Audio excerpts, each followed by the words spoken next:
राधे राधे दोस्तों, कैसे हैं आप लोग। इस साल कामिका एकादशी 21 जुलाई यानी सोमवार को मनाई जाएगी। इस दिन श्री विष्णु जी की पूजा से आर्थिक, मानसिक और धार्मिक लाभों के साथ पापों का नाश होता है। तो आइए जानते हैं कि कामिका एकादशी व्रत से लेकर पारण तक की विधि का क्या महत्व है। सावन में जब जब हरियाली और भक्ति का माहौल होता है तो ऐसे में कामिका एकादशी का आना भक्तों के लिए किसी सौगात से कम नहीं होता है। ये एकादशी सावन माह के कृष्ण पक्ष में आती है और इस साल ये तिथि शुरू हो रही है 20 जुलाई दोपहर 12:12 बजे से, जो समाप्त होगी 21 जुलाई 9:28 बजे। इसलिए व्रत का सही दिन सोमवार 21 जुलाई 2025 है। खास बात यह है कि इस बार सावन का दूसरा सोमवार और कामिका एकादशी एक ही दिन पड़ रहे हैं, जिससे इस दिन की आध्यात्मिकता महत्व और भी बढ़ जाती है। कामिका एकादशी पर भगवान विष्णु और माता लक्ष्मी की पूजा करने से घर, धन, सुख, शांति और सामाजिक प्रतिष्ठा और मोक्ष की प्राप्ति होती है। मान्यता है कि इस दिन यदि पूरी श्रद्धा और भक्ति से पूजा की जाए तो पाप नष्ट हो जाते हैं और जीवन में स्थिरता आती है। विष्णु जी को कुछ विशेष वस्तुएं जैसे तुलसी, पीले फूल, फल और वस्त्र अर्पित करने से करियर और नौकरी में अच्छे परिणामों की सफलता मिलती है।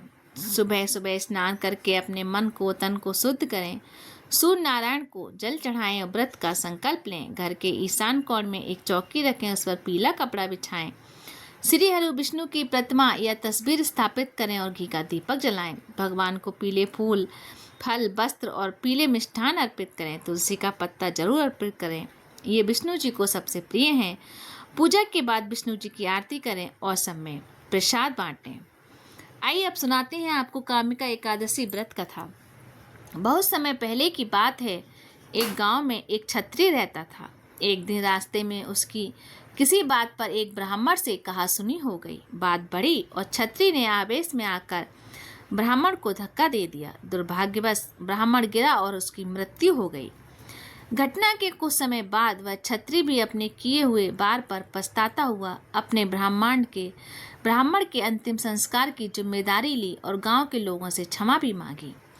लेकिन गांव के पंडितों ने साफ मना कर दिया। उन्होंने कहा कि तुम पर ब्रह्म हत्या का दोष है, जब तक तुम इसका प्रायश्चित नहीं करते तब तक हम कोई भी धार्मिक कार्य में तुम्हें शामिल नहीं होने देंगे। अब क्षत्रिय परेशान था। उसने बार बार विनती की कि उसे कोई उपाय बताए जिससे वह इस पाप से मुक्त हो सके।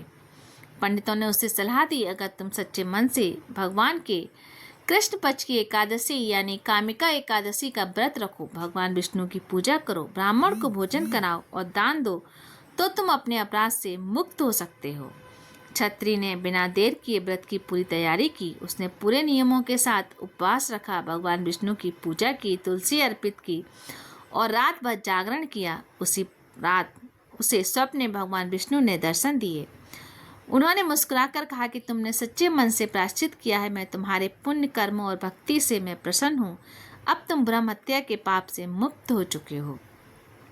सुबह जब क्षत्रिय उठा तो उसका मन शांत और हल्का था। गांव के लोग भी उसकी तपस्या से प्रभावित हुए और उसे फिर से स्वीकार कर लिया। कहा जाता है कि उसी दिन से कामिका एकादशी का व्रत विशेष पुण्यदायी माना जाने लगा। इस व्रत की कथा केवल सुनने भर से भी यज्ञ के बराबर पुण्य मिलता है और अगर सच्चे मन से किया जाए तो सारे पाप भी धुल जाते हैं।